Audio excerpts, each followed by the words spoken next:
Hi everyone. आज हम सीखेंगे क्लास 10th एनसीईआरटी बुक का मैथ्स जो सिलेबस है उसमें जो प्रोबेबिलिटी चैप्टर है उसको आज हम समझेंगे। इस चैप्टर से औसतन अगर आप देखेंगे 3 नंबर 4 नंबर 5 नंबर के क्वेश्चन बोर्ड एग्जाम में आते ही आते हैं। और मैं बता दूं कि जितने चैप्टर्स आपने हमारे हैं क्लास 10th एनसीईआरटी मैथ्स में उसमें ये चैप्टर सबसे आसान है। मतलब सबसे आसान है। जिस तरह के क्वेश्चंस आते हैं आप वो 3 नंबर 4 नंबर 5 नंबर के क्वेश्चन पूरे के पूरे करके आ सकते हो। ठीक है। वैसे तो प्रोबेबिलिटी वर्ड से ही कई लोगों को डर लगता है बिकॉज अगर आप हायर मैथ्स में पढ़ेंगे तो प्रोबेबिलिटी को नॉर्मली लोग मुश्किल मानते हैं सॉल्व करने के लिए। और एक्चुअली में मुश्किल होता भी है बिकॉज कैलकुलेशंस बढ़ती चली जाती हैं और लोग इससे घबराते हैं, डरने लगते हैं। लेकिन मैं पर्टिकुलरली 10th की बात कर रहा हूँ। 10th में जो क्वेश्चंस आते हैं ना, मैंने कई सालों के क्वेश्चंस देखे, इवन पूरे चैप्टर को देखा है। क्वेश्चंस बहुत ही आसान हैं और आपको कोई थियोरेटिकल चीज़ों में जो होता है ना कि ये टर्म्स को क्या बोलते हैं, उसको क्या बोलते हैं, फंसने की ज़रूरत नहीं। क्वेश्चन बहुत आसानी से खेलते-खेलते इवन आप कैसे बोलूँ, खाते-खाते, टहलते-टहलते इस क्वेश्चन को सॉल्व कर सकते हैं। अगेन मैं इतना क्यों बोल रहा हूँ इस चैप्टर के स्टार्टिंग में, क्योंकि मैं चाहता हूँ कि जो बच्चों के मन में डर है, अगेन खासकर वो बच्चे जिनको मैथ से घबराहट होती है, वो सोचेंगे कि प्रोबेबिलिटी चैप्टर क्या करना, बाकी 6 नंबर 8 नंबर वाले कर देते हैं। लेकिन आप ये सोचो कि इसके जो क्वेश्चंस होते हैं, अगर आपके 3 क्वेश्चन आते हैं, 1 नंबर और 2 नंबर के, यानी कि 4 नंबर के क्वेश्चंस आते हैं, या 1 नंबर और 3 नंबर के क्वेश्चन आ गए 5 नंबर, तो आप 5 के 5 ला सकते हो। और पता है 5 नंबर के क्वेश्चन सॉल्व करने में आपको 5 मिनट से भी कम टाइम लगेगा। अब विश्वास करिए, ठीक है। आइए देखते हैं कि प्रोबेबिलिटी चैप्टर के क्वेश्चंस को करते कैसे हैं। प्रोबेबिलिटी शब्द यानी कि संभावना है, किसी चीज़ को होने की क्या संभावना है, ठीक है। यहाँ पे लिखा है मैंने कि 3 से 5 नंबर के क्वेश्चन इसमें बोर्ड में पेपर में आते ही आते हैं, ठीक है। प्रोबेबिलिटी को अगर आपको एग्जाम में सॉल्व करना है तो हम पी से डिनोट करते हैं। ई जो होता है वो एक इवेंट होता है, ठीक है। ई जो है वो मेरा इवेंट है, मतलब हमने कोई एक्सपेरिमेंट किया या इवेंट है, किसी चीज़ को हमने, मान लीजिए कि हमने वो जो लूडो वाली जो होती है ना डाइस, उसको रोल किया, ठीक है। या हमारे पास डिफरेंट कलर्स के बॉल हैं, उसमें से हमने एक बैग में रख दिया और आंख बंद करके निकाला उसको, तो इस कलर के बॉल के निकलने की संभावना क्या है, ठीक है। मैं ये जो बेसिक क्वेश्चंस आते हैं उसकी बात मैं बता रहा हूँ आपको कि कैसे उनको हम सॉल्व करेंगे अभी इस वीडियो में। तो ई वो इवेंट हो गया, ठीक है। पी होता है कि number of favourable outcome divided by possible outcome. मान लीजिए हमारे पास एक लूडो वाली डाइस है, हमने फेंका, ठीक है। तो उस पे नंबर्स क्या क्या होते हैं, 6 साइड्स होती हैं, हेक्सागन होता है 1 2 3 4 5 6, ठीक है। अब 2 आने की क्या संभावना है, तो वो फेवरेबल आउटकम हो गया, नंबर ऑफ फेवरेबल आउटकम, तो 2 आने की संभावना 1 है। और टोटल आउटकम क्या हो सकते हैं, मतलब 1 2 3 4 5 6 में से कुछ भी आ सकता है, ठीक है। तो वो अपना क्या हो जाएगा, 1/6 प्रोबेबिलिटी हो जाएगी 2 नंबर आने की। तो इसी को बोलते हैं फेवरेबल आउटकम अपन पॉसिबल आउटकम। बस प्रोबेबिलिटी में थ्योरी इतनी ही जानने लायक है। और क्या, पीई अगर 0 है तो वो इम्पॉसिबल आउटकम होता है, अगर वो 1 है तो सर्टेन इवेंट होता है। जैसे कि डाइस फेंका हमने, मैं डाइस का एग्जांपल लेता हूँ, लूडो सबने खेला होगा लगभग, ठीक है।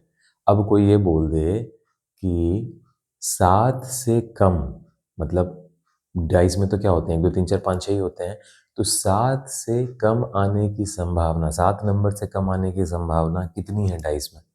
तो भाई 7 से तो सब कम ही है, 1 2 3 4 5 6, मतलब तो 1 हो गया ना, सर्टेन इवेंट हो गया ना। अब कोई बोल दे कि 8 आने की क्या संभावना है डाइस पे, तो इम्पॉसिबल हो ही नहीं सकता, क्योंकि डाइस पे 1 2 3 4 5 6 होते हैं। हाँ, अगर 2 डाइस को फेंका जाए और दोनों डाइस में बोला जाए कि दोनों के सम 8 हो जाए नंबर में, तो वो एक अलग क्वेश्चन बनता है, वो इम्पॉसिबल इवेंट नहीं है। लेकिन अगर सिंगल डाइस की बात कर रहे हैं तो वो इम्पॉसिबल इवेंट है। तो हम ये कह सकते हैं कि probability is lies between greater than equal to 0 and less than equal to 1। ये रही आपकी थ्योरी, ये इतना ही आता है, ठीक है। इससे ज़्यादा इसमें थ्योरी कुछ भी नहीं। आइए मैं आपको कुछ एग्जांपल्स बताता हूँ, कुछ टेक्स्ट बुक के होंगे या फिर कुछ मैंने खुद अपने बना लिए होंगे आपको बताते हुए, या कुछ बोर्ड एग्जाम से रिलेटेड होंगे जो मैं बताता हूँ कि कैसे उनको सॉल्व करते हैं, ठीक है।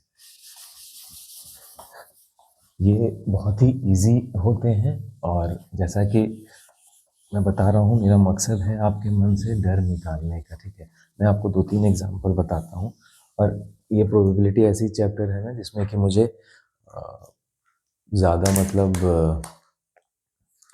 आपको लंबा वीडियो बनाने की ज़रूरत भी नहीं है, बहुत ज़्यादा थ्योरी पढ़ाने की ज़रूरत भी नहीं है। आइए पहला क्वेश्चन लेते हैं डाइस से रिलेटेड, ठीक है। तो डाइस में क्या होता है, 1 2 3 4 5 और 6। एक डाइस ऐसा ही होता है ना जो हम लोग खेलते हैं लूडो में, यहाँ यहाँ यहाँ यहाँ नंबर होते हैं, ठीक है। अगर क्वेश्चन में ये बोले, एक बोर्ड एग्जाम का क्वेश्चन था कि कंपोजिट नंबर आने की क्या संभावना है अगर डाइस को फेंका गया, तो आप याद करिए पिछले क्लासेस को। कंपोजिट नंबर किसको कहते हैं, कंपोजिट नंबर जो कि ग्रेटर देन 1 हो और उसके एक से ज़्यादा विभाजक हो, डिवीजन हो सके। तो एक से बड़ा क्या क्या नंबर हो सकता है, 2 3 4 5 और 6, ठीक है। इसके एक से ज़्यादा विभाजक हो तो क्या हो सकता है, 4 हो सकता है, 6 हो सकता है। 4 के फैक्टर 2 गुने 2 हैं, 6 के फैक्टर 2 गुने 3 हैं, ठीक है। तो टोटल फेवरेबल आउटकम क्या हो सकता है, 4 और 6 2, और टोटल आउटकम क्या हो सकता है, 1 2 3 4 5 6 6। तो प्रोबेबिलिटी क्या हो जाएगी, 1/3। अब आप बताओ, इसको सॉल्व करने में 1 मिनट लगेगा, ठीक है। ये 1 नंबर का क्वेश्चन था, 1 मार्क्स, ठीक है। अब आप बोलेंगे कि 1 नंबर के क्वेश्चन के लिए हम क्यों इस चैप्टर को पढ़े, क्योंकि इसमें ज़्यादा कुछ पढ़ना ही नहीं है। आप इसके 5-6 क्वेश्चन बना लेंगे, आप एग्जाम में पूरे 3 से 5 नंबर के क्वेश्चन बना के आ सकते हैं। हो सकता है बाकी में आप फॉर्मूला भूल जाएं या कुछ कॉन्सेप्ट में आपको दिक्कत आने लगे, इसमें ऐसा कुछ है ही नहीं। और एक क्वेश्चन बताता हूँ जो कि बहुत आसान था। उसमें ये था कि मान लीजिए कि आपने कॉइन फेंका, सबसे आसान, कॉइन फेंका। एक कॉइन है, उसमें क्या होगा, एक हेड होगा और एक टेल होगा, ठीक है ना। हम लोग बोलते हैं ना, टॉस करते हैं गेम खेलते हुए, हेड और टेल। तो अब बोलता है कि कॉइन को उछाला गया तो हेड आने की क्या संभावना है। तो हमारा प्रोबेबिलिटी आप ऐसे लिखेंगे एग्जाम में, फेवरेबल आउटकम क्या होगा, या तो एक हेड आएगा या टेल आएगा। तो आप लिखेंगे हेड, और आ क्या सकता है, हेड भी आ सकता है, टेल भी आ सकता है। तो यानी कि हेड आने की संभावना 1 और नीचे टोटल पॉसिबल आउटकम 2। तो आपकी प्रोबेबिलिटी क्या हो गई, 1/2 हो गया क्वेश्चन। इजी है, काफ़ी इजी है। और एक क्वेश्चन बताता हूँ। मान लो आपके पास 6000 बॉल्स हैं किसी बंदे के पास, ठीक है। अब क्या किया ना, एक और क्वेश्चन इस तरह से दिया कि उसकी प्रोबेबिलिटी आने की क्या चांसेस हैं, जबकि उसके पास कुछ गेंदें हैं और उसकी प्रोबेबिलिटी है 0.04। ये प्रोबेबिलिटी आपको दे दिया, पीई।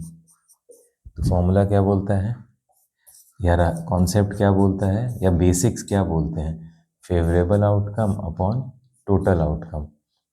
तो 6000 बॉल जो दिया हुआ है, ये फेवरेबल आउटकम आपका कितना है, 0.04 है ना।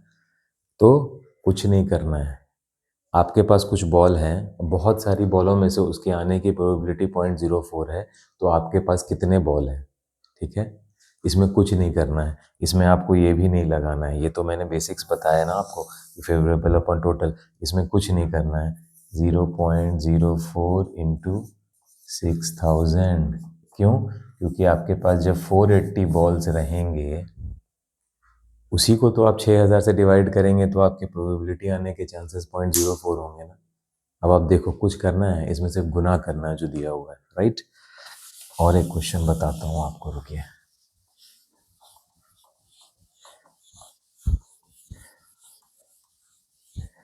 मतलब ये प्रोबेबिलिटी मैं बता रहा हूँ, आप लोग एकदम दिमाग में इस बात को डाल लो। वैसे तो बोर्ड एग्ज़ाम अब बस अगले हफ्ते ही है, लेकिन ये ज़रूर जिनको भी लगता है मैथ से घबराहट होता है, तो जो 3 से 5 नंबर आ जाएँगे, तो आपकी परसेंटेज कितनी इंप्रूव हो सकती है। खासकर वो लोग जिनको लग रहा है कि वो पास कर सकते हैं, नहीं कर सकते, वो 30 की जगह 35 नंबर आ जाएँगे उसके, अगर 4 नंबर या 5 नंबर के क्वेश्चन आ जाते हैं टोटल।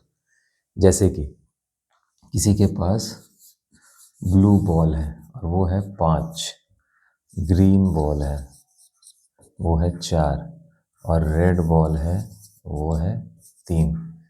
तो टोटल पॉसिबल आउटकम कितना हो गया? 5 + 4 + 3, कहने का मतलब 12 में से कोई भी बॉल आ सकती है। और अगर किसी के पास रेड बॉल है, ठीक है, कोई बोलेगा कि मेरे पास रेड बॉल है, तो रेड बॉल आने की क्या होगी संभावना? मतलब 3/12 = 1/4, ये हो गई उसकी प्रोबेबिलिटी। और हाँ, एक चीज़, एक कॉम्प्लीमेंट होता है, अगर ये प्रोबेबिलिटी 1/4 है तो 1 - PE, इसको बोलते हैं कॉम्प्लीमेंट, ठीक है। ये जो होता है इसको बोलते हैं कॉम्प्लीमेंट, है ना। ये अगर रेड बॉल आने की संभावना 1/4 है, तो रेड बॉल नहीं आने की संभावना क्या होगी? 1 - 1/4 = 3/4, ठीक है। ये तो आप यहाँ से भी निकाल सकते हैं। कैसे? अगर रेड बॉल 3 है, तो ब्लू और ग्रीन कितने बचे? बाकी कलर के बॉल कितने बचे? 9। तो बाकी बॉल आने की संभावना कितनी है? 9/12 = 3/4, ठीक है। हो गया, जो कि हम यहाँ से निकाल रहे हैं 1 - P, जिसको हम कॉम्प्लीमेंट बोलते हैं, ठीक है। तो मतलब अगेन मैंने 3-4 एग्जाम्पल आपको दिए, आप कुछ questions solved example, unsolved example के कर लीजिए और कुछ बोर्ड के क्वेश्चन देख लीजिए, आपको खुद ही कॉन्फिडेंस आ जाएगा। और इनफैक्ट मैं तो बोलूँगा कि जो लोग इसको छोड़ के जा रहे हैं, जिन्होंने बिल्कुल नहीं पढ़ा है, जिन भी स्टूडेंट्स को मेरी थोड़ी से मेरी जान पहचान है, उन्हें पता चला मुझे अभी 2-3 दिन पहले कि उन्होंने बिल्कुल देखा भी नहीं है। तो मेरा आप लोगों से यही रिक्वेस्ट है कि प्लीज़ उसको छोड़ के मत जाना, बहुत सिंपल है। किसी भी दिन ब्रेकफास्ट में या करके बैठ जाओ, 1 घंटे 1.5 घंटे में सॉल्व हो जाएगा। आप बोलोगे नया नहीं करना है, पुराना करते हैं, ठीक है। लेकिन अगेन मेरा वीडियो हमेशा उन स्टूडेंट्स के लिए होता है जिनको मैथ बहुत मुश्किल लगता है, जो मैथ से घबराते हैं। तो मकसद मेरा ये है कि मैं उनके लिए कैसे मैथ ईज़ी कर पाऊँ, और जो खौफ है, जो डर है, उसको निकाल पाऊँ, ठीक है। तो ये मतलब बहुत ईज़ी आते हैं। इनफैक्ट टेक्स्ट बुक में तो इससे भी मुश्किल क्वेश्चन दिया हुआ था, जो कि आपको मुश्किल लगेगा। जैसे कि मान लो कि यहाँ पे कोई पॉन्ड है, ठीक है, तालाब है। अब इसका एरिया दिया हुआ है, ये एक रेक्टेंगल है, ठीक है, और ये सब दिया हुआ है, एक्स वाई जो भी है, इसका एरिया दिया हुआ है। तो मान लो कोई सामान किसी आदमी के इसमें गिरने की संभावना क्या है? क्या है? कुछ भी नहीं है। इस पूरे, मान लो कि ये एक गार्डन है, इस गार्डन का एरिया निकाल लो, ये गार्डन है, ठीक है, और गार्डन में ये तालाब है। अगेन संभावना निकालनी है, पॉन्ड का एरिया निकाल लो, इसका area of pond divided by total area of garden. अभी तक इतना आया नहीं मुश्किल, बट मान लो इस बार ये क्वेश्चन 3 नंबर का आ गया या 4 नंबर का आ गया, क्या करना है? अगर कुछ भी नहीं याद आए ना, तो बस आप देखना वहाँ नंबर्स क्या हैं। कहीं ना कहीं कुछ ऐड करके डिवीजन हो रहा होगा या कुछ मल्टीप्लाई हो रहा होगा, बट डिवीजन ज़रूर हो रहा होगा, क्योंकि हमें प्रोबेबिलिटी निकालनी है। प्रोबेबिलिटी हमेशा याद रखना, एक सर्टेन इवेंट, श्योर इवेंट की 1 होती है, इम्पॉसिबल इवेंट की 0 होती है। प्रोबेबिलिटी हमेशा 0 से 1 के बीच में होता है, ठीक है। ऑब्जेक्टिव क्वेश्चन में आप ऑप्शंस देख के भी आराम से निकाल सकते हो। तो अगेन मैं रिक्वेस्ट कर रहा हूँ कि आप लोग इस चैप्टर को ज़रूर करके जाइएगा। 3 से 5 नंबर के क्वेश्चंस, पिछला ट्रैक रिकॉर्ड रहा है पिछले सालों का कि आता ही आता, वो सारे हो सकता है इस बार 6 मार्क्स के भी क्वेश्चंस आ सकते हैं। कुछ बड़े क्वेश्चन भी 3 नंबर के आ सकते हैं। तो वो जो नंबर है ना, वो आपसे छूटेंगे नहीं, और वो आप उसको आराम से नंबर्स स्कोर कर सकते हैं। चलिए, आप सभी को आपके बोर्ड एग्ज़ाम्स के लिए, class 10th board maths paper के लिए ऑल द बेस्ट।